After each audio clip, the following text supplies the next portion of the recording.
How was, what do you guys, about 10, 11, 12 practices in? How was today's? For having Easter, we gave Easter off. Scrimmage the other day was okay. I think it still needed to be better, and really trying to challenge these guys. We've got, in my opinion, 2 weeks, and one of those practices is a helmet practice. I don't know for sure yet, but if we stay healthy, we'll do spring game where we actually maybe have them draft and have a little fun with it. And they won't be. So that being said, today was to me one of 4 really good opportunities to come hit. We got all summer to throw balls and run around bags and cones and do all that junk. But as far as hitting, so a lot of physical work, and thought our defense and big guys on O&D had some energy. And a lot of work. Again, we keep building, a lot of work to do. But to be week 4, you guys saw a little bit earlier, we're getting after it. And it was, I think, a productive, fun day. Are you seeing a difference in how guys are going about hitting and just bringing more to the hitting than maybe they have in the past? Good question.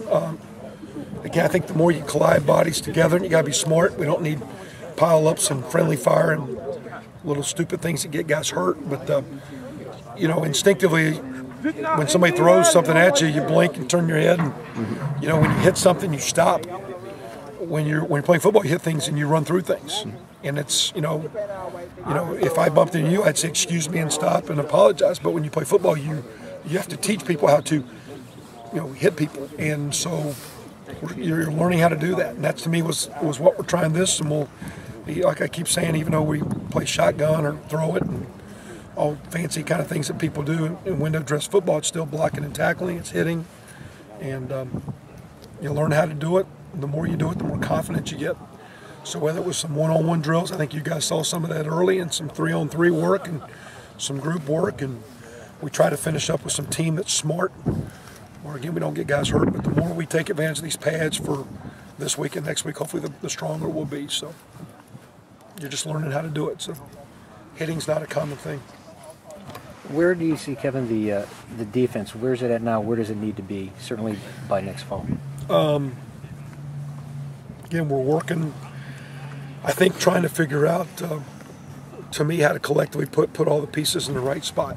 To me, when you're going into year 3, it's a challenge as a coaching staff, because you've had time to recruit, you've had time to develop, and bottom line, as an offense or as a defense, if we can take 2 freshman O-linemen and a freshman quarterback last year and play offense at a high level, you can start playing defense pretty good too.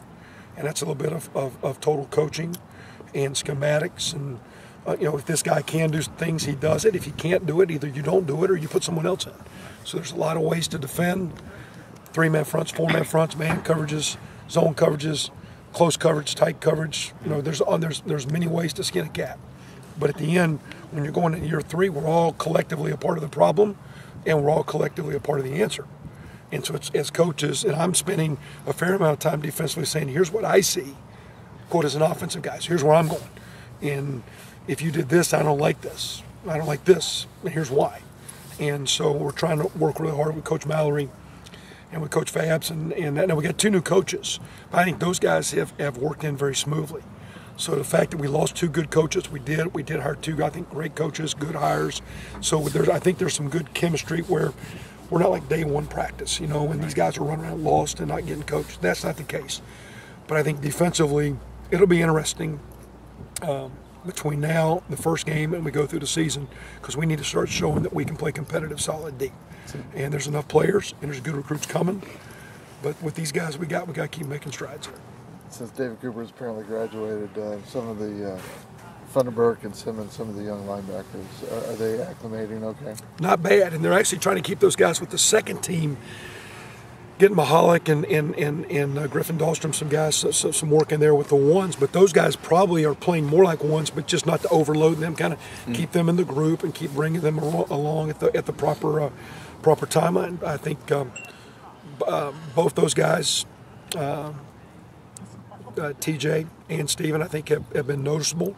They'll be in the mix. We've got Hubler and David Cooper out with minor ankle injuries, nothing major. It's bad they're missing, but when they miss, it doubles up the opportunity for the other guys. And when you got 2 mid-year guys showing up, they're getting twice the work. It's, you know, I'd really wish a couple of those freshman D tackles were here. Maybe they play, maybe they don't, to help us get through practice. But what that means is that Big Ralph and Alex Todd, they get more reps. So right now it's a little tougher, but at the end I think they'll be better players in August because of the little lack of depth we have now if we manage it right. You mentioned that, you know, with the injuries, and who else is getting a lot out of that? You mentioned Steve and TJ. Who else is sort of stepping in? I mean, I guess Jordan Jake Wallace has been in the mix. Jake Mahalik, and I'm missing one. Who's my Flo Harden have been really too deep with the backers. We play some other guys, some first year walk on guys we got, but that's the core. And you'll throw those two guys. And I am intrigued with Clyde Newton and Chris Smith, some of those guys. So I think when the dust settles, you know, if we can stay healthy, keep coming along, this team keeps getting better, and there's some good guys coming in that we'll have some tremendous, well, not tremendous, we'll be significantly better equipped with depth, and we'll have better competition, and I think we'll be a more athletic team come mid-August as we keep moving this defense. But again, how much man we playing, field blitzing, boundary blitzing, where's your three techniques, where's your shades, is it a shade, is he on the guard, all those things we're kind of working through right now because again, we've got to play defense at a better level. We can't play 12 games and create, 15 turnovers. You know, we can't be a defense that's last in rush defense. And that has nothing to do with our style of ball. I mean, we go every day. Right now we're running 16, 20 plays of Big Ten I plays. Like today we're in two tights, and the first part of practice we're in I formation. So we're doing everything as a staff to get the defense what they want. We'll still run our offense the way it runs. But that being said, you know, I don't think the way we run our offense hurts our defense. Our defense has to start stepping up for itself. And I go back, if Jason Spriggs can be a high school tight end and come out and play Big Ten ball, there's some guys who can play defense here too. It's time we start doing it. You mentioned the coaches, basically. What do you like about what you got from Coach Ince so far? What's he brought to you that's different? What's he added to the staff? I think his you know, being a player's presence, his knowledge. I think he's very calm and comfortable with the kids. He knows how to interact and talk to them, and they know. I think they feel he knows what he's talking about. I think, you know, there's different styles. I think his style, you know, he's not a jump around energy guy. But at the same time, he's into practice. I just think, you know, being a player, having been in the league, having been a D coordinator, I think he commands a little respect without asking for it, and I think the kids listen to him. Coach Patton, on the other hand, is kind of the rah-rah guy. He's kind of in the thick of it, jumping around. That's just his personality. So they both are very intelligent, they're both quality coaches, and they both kind of have different strengths they're playing off of. We good? Thanks, guys. Yep. Okay. Thanks, Kevin.